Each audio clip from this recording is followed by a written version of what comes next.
예수님과 우리와의 관계라는 제목으로 여러분과 함께 은혜를 나누고자 합니다.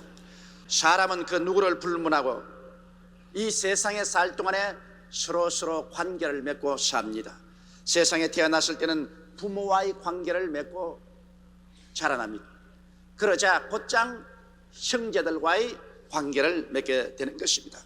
그리고는 친구와의 관계, 스승과의 관계, 부부와의 관계, 사업적인 관계, 정치적인 관계, 이와 같이 거미줄같이 얼기설기 엮어진 관계 속에서 우리는 이 세상을 살아가게 되는 것입니다. 그러나 이 세상적인 관계는 모두 다 아무리 좋다 해도 일시적이고 세상적인 것에 불과한 것입니다. 이 세상의 생명이 끝난 날에는 인간적인 관계라는 것은 하나도 없이 다 사라져버리고 마는 것입니다. 그런데 이 세상에서 저 영원한 세계까지 길이 뻗치는 관계가 있습니다. 이 관계는 바로 우리 주 예수 그리스도와의 관계인 것입니다. 우리가 우리 주 예수 그리스도와 믿음과 사랑의 관계를 맺으면 구원을 받아 천국에서 영원한 삶을 우리가 얻게 될 것이고, 예수 그리스도에 대해서 무관심의 관계, 그러시면 적대 관계를 맺고 있으면 별 도리 없이 그는 영원한 지옥의 형벌 속에 떨어지게 되는 것입니다. 그러므로 오늘 이 시간에 우리는 이 세상에 우리가 살면서 예수님과 우리 예수를 믿는 사람들과의 관계는 어떠한 상황에 놓여 있는가, 이 사실을 알아보는 것은 대단히 의미심장한 일인 것입니다. 오늘 성경은 여러분과 예수님과 진실로 어떠한 관계에 있다고 우리에게 보여주고 있을까요?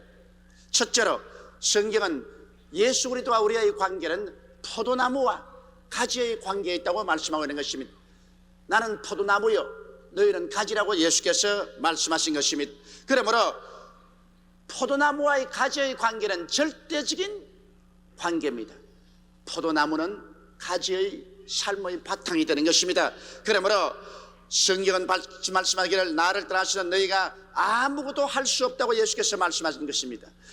왜냐하면 가지가 나무에 붙어 있지 아니하면 스스로 아무것도 할 수 없는 것과 같은 관계인 것입니다. 누가 가지를 받치고 있습니까? 가지가 나무를 받치고 있는 것이 아니라 나무가 가지를 받치고 있습니다. 이와 같이 우리가 예수님을 붙잡고 있는 것이 아니라 예수님께서 우리를 붙잡고 우리를 받쳐주는 것입니다. 만일 우리가 예수님을 붙잡았다면 우리는 이 세상에 살면서 수없이 예수님을 놓쳐버리고 말았을 것입니다. 그러나 예수님께서 우리를 붙잡고 있기 때문에 우리가 춘풍추구를 지나면서 수없는 시험과 환난을 통하면서도 떨어지지 않고 신앙을 견딜 수가 있게 되는 것입니다. 성경에 주님께서 말씀하기를 너희를 내게 주시는 만유보다 크심에 내 손에서 빼앗을 자가 없나니라고 말씀하신 것입니다. 이러므로 나무가 가지를 튼튼히 붙잡고 있어 바람이 불고 비가 내리고 폭풍우가 다가와도 가지를 놓지 않은 것처럼 우리 주 예수님께서는 여러분과 저를 힘차게 붙잡고 놓지 않고 계시고 우리의 신앙을 받쳐주고 계시는 것입니다. 또한 나무가 뿌리를 통하여 가지에 수분과 영양을 공급하는 것처럼 우리의 신앙생활을 살아갈 수 있게 영적인 심적인 생활에 모든 영양을 공급하시는 이는 예수님이신 것입니다. 우리가 스스로 노력하고 애써서 신앙적인 영양을 공급받고 혹은 삶의 영양을 공급받는 것이 아니라 예수님께서 책임지고 주님이 그 신비한 능력으로 하늘나라의 은혜를 가지고 우리들을 먹이고 살려주시는 것입니다. 오늘 예수를 믿지 않은 사람들은 자기의 인간의 수단과 방법으로 살지만 예수 믿는 사람들은 영육간에 하나님의 은혜로 살아가는 것입니다. 예수님께서 우리에게 영양을 공급해 준다는 사실을 우리는 잊어서는 안 될 것입니다. 우리가 인간의 수단과 방법으로 노력한다고 해서 우리 스스로가 절대로 영양을 공급받을 수 없습니다. 가지가 아무리 몸부림을 친다 한들 가지에게는 뿌리가 없습니다. 오직 나무가 뿌리를 깊숙이 땅에 파묻고 있는 것입니다. 이와 같이 오늘날 우리는 무엇을 먹을까, 무엇을 입을까, 무엇을 마실까 염려할 수 있는 자격이 없습니다. 염려한다고 해서 우리가 그 일을 이룰 수가 없습니다. 우리 주 예수께서 아버지 하나님의 뜻을 쫓아 이 모든 것을 우리에게 공급하여 주시는 것입니다. 이러므로 그 나라와 그 일을 먼저 구하라. 그리하면 이 모든 것을 너희에게 도하시라고 하신 것은 우리가 힘차게 예수님을 의지하고 있으면 예수님께서 영육간의 삶의 문제를 해결해 주겠다고 말씀하신 것입니다. 중국의 내지 선교에 크게 성공한 영국의 유명한 선교사인 허드슨 테일러 박사는 아무런 본토의 도움이 없이 중국의 깊숙한 곳에 들어가서 그는 일생을 복음을 전했었습니다. 그럴 때 그에게 수많은 난관이 다가왔습니다. 왜냐하면 교회는 이곳저곳에 개척해놓고 또 교역자들은 많이 보내놓았는데 그들 뒤를 끊임없이 도와줘야 됩니다. 그런데 자기의 혼자임으로 나중에는 견딜 수가 없게 됐습니다. 너무 짐이 무거워졌습니다. 아무리 본국에 편지를 써도 편지에 대답해서 날라오는 돈의 액수는 형편없었습니다. 저는 더 이상 견딜 수가 없어 정신적인 분열증에 걸리게 되었습니다. 하루는 그의 사무실에서 그는 마치 노안 사자처럼 왔다 갔다 하고 호함을 쳤습니다. 하나님이여, 저는 더 이상 할 수가 없습니다. 이제는 더 이상 버틸 수가 없습니다. 이제는 견디지를 못하겠습니다. 이제 저는 물러가야 되겠습니다. 그렇게 고함을 치고 기도하는데 하나님의 성령께서 갑자기 그의 마음속에 말씀했습니다. 이 사람아, 언제 너보고 일하라고 하더냐? 나는 너를 중국 내지에 보낼 때 너를 일하라고 보낸 것이 아니다. 너는 이곳에 와서 나의 시키는 일을 하라고 말했다. 나는 너에게 모든 것을 공급할 수 있다. 너는 가지요, 나는 포도나무다. 너는 내게 붙어있어 나만 앙망하고 있으면 내가 너에게 필요한 모든 것을 공급해 줄 것인데 왜 내게 붙어있지 않고 너가 너의 수단과 방법과 노력으로 일하려고 하느냐? 내게 붙어있으면 내가 내게 필요한 대로 모든 것을 공급해 줄 것이 아니겠는가? 거기에서 그만 허드슨 테일러 박사는 마음에 크나큰 평화를 얻었다는 것입니다. 그전에까지는 모두 다 내가 교회를 세워야지, 내가 성직자들을 돌보아 주어야지, 내가 이 모든 사람들에게 은혜를 베풀어 주어야지, 이런 노력으로 내가 하다가 절망에 처했는데 그날 그 계시를 받고 난 다음 나는 사라지고 오직 예수님만 마음속에 보이게 된 것입니다. 예수님이 나무요 나는 가지가 할 수 있는 것은 아무것도 없다. 힘껏 나무에 매달려서 그저 기도하는 것밖에 없다. 공급은 주님이 하신다. 그때로부터 마음의 안심을 얻고 큰 신앙으로 주님께 매달린 결과에 주님께서 기이한 역사로서 수많은 도움을 베풀어 주셨습니다. 이래서 그는 중국 내지 선교에 성공할 수가 있었던 것입니다. 이와 같이 여러분, 오늘 우리는 단지 예수 그리스도의 나무에 붙어있는 가지에 불과한 것입니다. 가지는 가지의 위치를 알고 전적으로 나무에 붙어있어 나무에게 감사하고 의지할 따름이지, 자기가 나무 역할을 하겠다고 하다가는 금방 져서 나무에서 떨어질 수 있는 위험이 있는 것입니다. 가지의 사명이란 주님께서 성경에 말씀한 대로 내 안에 거하라, 그러면 내가 너희 안에 거하리라고 말씀한 것입니다. 우리가 주님 안에 거하기 위해서는 우리 삶이 주님 중심으로 살고, 그리고 성경 말씀을 읽고 늘 주님께 기도하고 그렇게 살면 주님 안에 거하게 되는 것입니다. 그러면 예수님께서 우리 안에 거하셔서 주님이 모든 은혜를 퍼부어 주셔서 많은 열매를 맺게 하겠다고 말씀하신 것입니다. 우리가 주 안에 거하고 주님이 우리 안에 거하면 주께서 우리를 통해서 열매를 맺습니다. 우리가 열매 맺는 것이 아니라 주님께서 우리를 통해서 열매를 맺어 주시는 것입니다. 이러므로 우리는 이와 같은 관계를 더 깊이 맺어 나갈 수가 있습니다. 우리가 예수님 안에 거하도록 매일같이 더욱 노력해야 됩니다. 더욱 주님 중심으로 살고 더욱 말씀을 많이 읽고 묵상하고 더 많이 깊이 기도하면 할수록 우리는 주님 속에 더 깊이 들어갈 수 있고, 그리고 주의 말씀이 우리 속에 깨달아지면 깨달아지는 대로 그 말씀을 쫓아서 우리가 기도하면 주님께서 무엇이든지 이루어 주시겠다고 약속하신 것입니다. 이러므로 우리가 능동적으로 나가는 것이 아니라 주님이 능동적이고 우리는 주님께로부터 받아들인 수동적인 위치에 있다는 사실을 잊어서는 안 될 것입니다. 둘째로 주님께서는 예수 그리스도와 우리의 관계를 머리와 지체의 관계라고 말씀하고 있는 것입니다. 그리스도는 우리의 머리요, 우리는 그리스도의 지체인 것입니다. 에베소서 5장 22절로 23절에 아내들이여 자기 남편에게 복종하기를 죽게 하려다라. 이는 남편이 아내의 머리됨이 그리스도께서 교회의 머리됨과 같음이니 그가 친히 몸의 부주신이라고 말씀하고 있는 것입니다.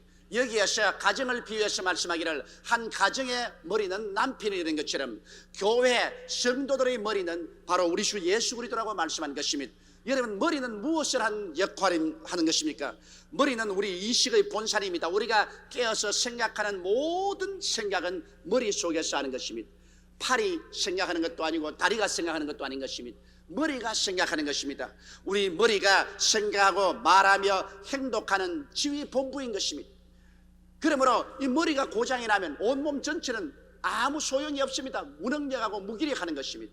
이처럼 예수 그리스도가 우리 이식의 중심이 되어야 되는 것입니다. 우리는 자나 깨나 예수 생각으로 마음속에 꽉 들어차야 되는 것입니다. 예수님이 우리의 생각 전체를 점령해야 되는 것입니다. 우리는 예수를 통해서 생각하고 예수를 통해서 말하고 예수를 통해서 먹고 마시고 살아야 됩니다. 왜냐하면 예수님께서 우리 머리가 되는 것입니다. 머리는 바로 이식의 중심이 되어야 되는 것입니다. 오늘 많은 사람이 교회 왔다 갔다 하면서 예수님은 주일날이나 생각하고 그러고 난 다음 월요일부터 토요일까지는 완전히 자기 생각, 세상 생각만 하다가 다시 주일날 예수 그리스도를 생각해보는 이러한 것은 엉터리 중에 엉터리인 것입니다. 예수가 우리 머리면 우리는 24시간 예수 의식으로 살아야 되는 것입니다. 예수를 통해서 우리는 무엇인지 생각하고 예수를 통해서 말하고 예수를 통해서 행동해야만 되는 것입니다. 그리고 몸 중에 여러분 가장 중요한 부분이 어디 됩니까? 머리입니다. 머리는 상처를 입으면 사람이 살아갈 수 없습니다. 팔이 상처 입으면 자를 수도 있습니다. 그리고 다리가 상처를 입으면 잘라버릴 수도 있어요. 그러나 머리가 상처를 입어서 죽으면 그 사람 죽는 것입니다. 몸 중에 가장 중요한 것이 머리인 것처럼 우리 삶 속에 예수 그리스도가 머리라고 하니까 우리 삶의 가장 중요한 부분이 예수 그리스도인 것입니다. 예수 믿는 것이 우리 생활의 가장 중요한 부분인 것입니다. 지위나 명예나 권세, 이것은 먼지와 티끌입니다. 이것은 아무것도 쓸모없는 것입니다. 여러분께서 예수를 진실로 여러분 생애 속에 가장 중요한 중심으로 삼고 예수 그리스도를 언제나 경외하고 존경하면서 살아야 되는 것입니다. 이러한 관계가 맺어져야 주님께서 우리를 지휘할 수 있는 것입니다. 머리를 아무짝에도 쓸데없는 것으로 내어 던져버리면 그 몸이 아무리 튼튼해도 그 몸은 아무 쓸데도 없는 것이 되고 마는 것입니다. 그러므로 우리는 머리의 지휘를 받고 우리는 머리가 중요하니 머리를 항상 보호하는 것처럼 우리의 생활 속에 예수 그리스도의 지위를 항상 받으며 예수 그리스도를 우리 삶의 가장 중요한 분으로 삼고 예수님의 지위를 받고 예수님을 경외하고 예수님을 사랑해야만 되는 것입니다. 그러면 여러분, 머리와 지체는 어떠한 서로 관계를 맺습니까? 성경에 보면 고린도전서 6장 15절에 너희 몸이 그리스도의 지체인 줄을 알지 못하느냐? 내가 그리스도의 지체를 가지고 창기의 지체를 만들겠느냐? 결코 그럴 수 없느니라. 여러분, 우리는 머리에 붙은 지체입니다. 그런데 머리는 항상 자기 몸을 생각합니다. 내 몸을 먹이고 입히고 치료하고 돌보는 일을 생각합니다.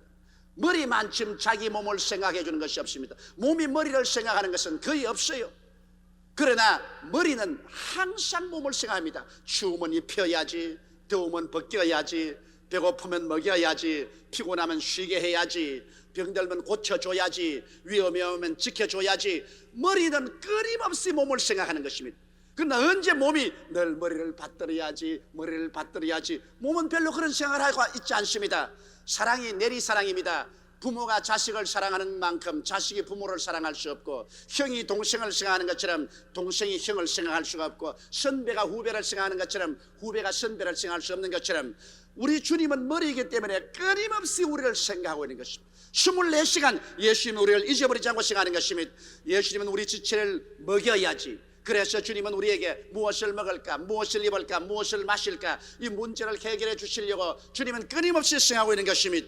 또 머리는 우리 몸을 깨끗하게 하는 것처럼 예수님은 우리에게 말씀을 보내서 우리를 깨끗하게 하시고 성령을 보내서 회개시켜서 우리를 깨끗하게 하시는 일을 계속하시는 것입니다. 그리고 머리가 몸을 치료하는 것처럼 예수님 우리 심신이 병들었을 때 늘 치료하시려고 애를 쓰시고 계시며 우리 지체를 여러 가지 위험에서 보호하기 위해서 우리 주님께서는 전력을 기울이고 계신 것입니다. 이러므로 여러분, 주님은 구말리 장천에 있고 우리는 이 땅에 있어서 예수님께서 나의 형편과 사정을 알고 계실까, 이런 생각을 하는 것은 너무나 어리석습니다. 이것은 마치 내 머리가 내 손과 발이 있는 처지를 알고 있을까, 내 머리가 내게 배고픈 사정을 알아줄까, 이렇게 의심하는 것과 똑같은 것입니다. 예수님은 여러분, 우리와 함께 주야로 같이 계신 것입니다. 예수님이 우리에게 떠날 수 없는 것처럼 우리는 머리에서 떠날 수가 없는 것입니다. 이와 같이 되어서 주님은 우리의 머리요, 우리는 그 지체로서 하나가 되어서 우리는 이 땅에서도 살고 영원한 천국에서 살게 되었으니 그리스도와 우리의 관계는 불과 불의 관계에 놓이게 된 것입니다. 셋째로, 성경은 그리스도와 우리의 관계를 남편과 아내의 관계로 설명을 하고 있는 것입니다. 여러분, 남편과 아내의 관계는 창세기 2장 23절에 보면 대단히 깊이 설명하고 있습니다. 하나님이 아담을 잠재워서 그 옆구리에 갈비뼈를 취하여 하와를 만들고 난 다음 하와를 아담에게 데려오니 아담이 하와를 보고 대단히 감격해서 말하기를, 이는 내 뼈 중의 뼈요 내 살 중의 살이라, 이것을 남자에게서 취하였은즉 여자라 칭하리라, 그렇게 말씀을 하셨습니다. 아담은 하와를 볼 때 그 하와는 나와 분리된 존재가 아니라 내 뼈 중의 뼈요 내 살 중의 살이라, 나와 하나라고 그렇게 말한 것입니다. 에베소서 5장 31절로 32절에 보면 이러므로 사람이 부모를 떠나 그 아내와 합하여 그 둘이 한 육체가 될지니 이 비밀이 크도다, 내가 그리스도와 교회에 대하여 말하노라고 말한 것입니다. 여기 하나님께서는 바로 남편과 아내가 일치된 것처럼 예수 그리스도와 교회는 그와 같은 관계 속에 있다는 것입니다. 그러므로 남편이 아내를 보고 이는 내 뼈 중에 뼈요 내 살 중에 살이라고 하는 것처럼 예수께서도 교회와 여러분을 보실 때 이는 내 뼈 중에 뼈요 내 살 중에 살이라고 말씀하는 것입니다. 그러니 예수 그리스도와 교회를 분리할 수 있겠습니까? 예수 그리스도와 여러분을 분리할 수 있겠습니까? 예수님은 여러분의 남편이요 여러분은 예수 그리스도의 아내의 관계에 있는 것입니다. 하나님께서 여러분을 만드셨을 때 예수 그리스도를 통해서 만드셨습니다. 아담의 갈비뼈를 취하여서 하와를 만들 것처럼 하나님께서는 예수 그리스도를 십자가에 못 박여 옆구리를 찔러 심장을 터뜨려 피와 물을 흘리시고 그 몸을 찢어서 여러분과 저를 만들어 준 것입니다. 그러므로 여러분과 제가 구원받은 것은 어떤 율법을 지켜서 구원받은 것도 아니고 윤리와 도덕적인 행위를 함으로 구원받은 것이 아닙니다. 예수의 살을 먹고 예수의 피를 마시고 구원받으셨습니다. 그렇기 때문에 주님께서 여러분을 보실 때는 이는 내 살 중에 살이요 내 뼈 중에 뼈라고 주님께서 말씀하시는 것이 이 얼마나 가까운 관계인 것입니까? 그러므로 여러분, 성경은 고린도 전서 6장 17절에 말하기를 주와 합하는 자는 한 영이라고 말한 것입니다. 예수님은 지금 영적으로 계시기 때문에 우리가 예수를 믿으면 예수님이 들어와서 우리와 예수님은 한 영이 되어버린다는 것입니다. 예수님과 우리를 분리시킬 수가 없이 부부간에 한 몸이 되는 것처럼 이제 예수를 믿을 때 예수님과 우리는 한 영이 되어버렸어요. 예수 안에 우리가 있고 우리 안에 예수님이 계시고 우리는 또 하나님 아버지 안에 들어가 있게 되는 것입니다. 그러므로 요한복음 14장 20절에 그날에는 내가 아버지 안에 너희가 내 안에 내가 너희 안에 있는 것을 너희가 알리라고 말씀한 것입니다. 이와 같이 그리스도와 우리는 완전히 하나 된 상태에 놓이는 것입니다. 지금 이 시간에 예수님은 여러분 안에 계시고 여러분은 예수님 안에 있는 것입니다. 예수님의 성령과 여러분은 하나가 되어 있는 것입니다. 이러므로 그리스도와 여러분을 분리할 것은 없습니다. 바울은 말하기를 환난이나 공고나 적신이나 위험이나 기근이나 칼이랴 이 모든 일에 우리를 사랑하신 이로 말미암아 우리가 넉넉히 이긴다고 말한 것입니다. 예수를 통해서 우리는 모든 환경과 운명을 정복하고 이길 수가 있는 것입니다. 그러면 그리스도와 우리가 남편과 아내의 관계라면 남편과 아내의 관계에 대해서 성경은 분명하게 가르쳐준 것이 있습니다. 예수님께서 우리 신랑이 되셨는데 예수님이 우리를 위해서 무엇을 해주었다고 성경은 말하고 있는 것입니까? 자신을 내어 주었다고 말하고 있습니다. 예수님은 아내된 우리들을 건지기 위해서 주님께서 천사를 보낸 것도 아니고 주님께서 돈을 보낸 것도 아닙니다. 주님은 자신을 내어 주었습니다. 하늘 보좌 버리시고 사람의 몸을 쓰시고 오셔서 자기 아내된 교회 성도들을 구원하기 위해서 자신을 내어 주었습니다. 예수님은 자기 자신이 친히 십자가에 올라가셔 그 아내된 교회의 죄악을 대신 짊어지고 그 몸을 찢고 그 피를 쏟아서 교회를 구원해 주신 것입니다. 성도들을 구원해 주신 것입니다. 그러므로 예수님은 헌신적인 사랑을 가지고서 우리를 사랑하신 것입니다. 하나님이 세상을 이처럼 사랑하사 주셨으니, 즉 독생자를 주었다는 것처럼 예수님은 우리를 이처럼 사랑하사 그의 몸을 주고 그 피를 주시고 자기를 내어주신 사랑을 가지고 오늘 예수님 우리를 사랑하고 계시는 것입니다. 그리고 예수님께서는 시시각각으로 우리에게 말씀으로 깨끗게 하시어 성령으로 거룩해 주고 계신 것입니다. 주님은 매일같이 여러분에게 말씀을 읽게 하시고 말씀을 깨닫게 하시고 말씀으로 여러분을 회개시키시고 여러분 신앙이 자라게 하시고 기도를 통해서 성령으로 우리를 거룩하게 만드는 일을 계속하고 있는 것입니다. 그래서 주님이 원하시는 것은 여러분 한 사람 한 사람을 자기 앞에 영광스러운 아내로 나타나게 하사 티나 주름 잡힌 것이나 이런 것이 없이 거룩하고 흠이 없게 하려 하시고 애쓰시는 것입니다. 주님은 하나님 앞과 여러 천사들 앞에서 여러분 우리가 부활해서 일어서게 될 때 흠도 없고 점도 없고 영광스럽고 아름다운 장엄한 그리스도의 아내로서 나타나게 하려고 주님께서 온갖 애를 다 쓰시는 것입니다. 마치 사랑하는 남편이 아내를 아름답게 보이게 하려고 화장품도 사다주고 몸에 여러 가지 장신구도 사다주고 그리고 좋은 옷을 입히어서 자기 앞에 세워보고 난 다음에 멋있다, 화려하다, 당신 데리고 나가면 모든 사람이 칭찬하겠다, 그렇게 좋아합니다.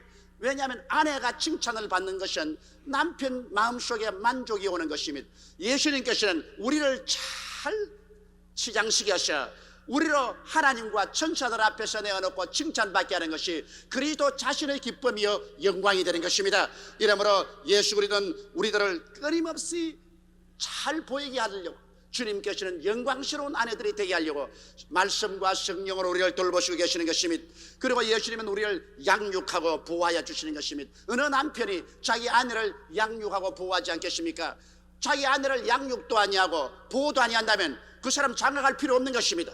장가간 사람이면 정상적인 남편이면 자기가 어떠한 노동의 대가를 지불하더라도 자기 아내를 양육하고 보호해야 마땅한 것입니다. 이것을 못하면 남편의 자격이 없는 것입니다.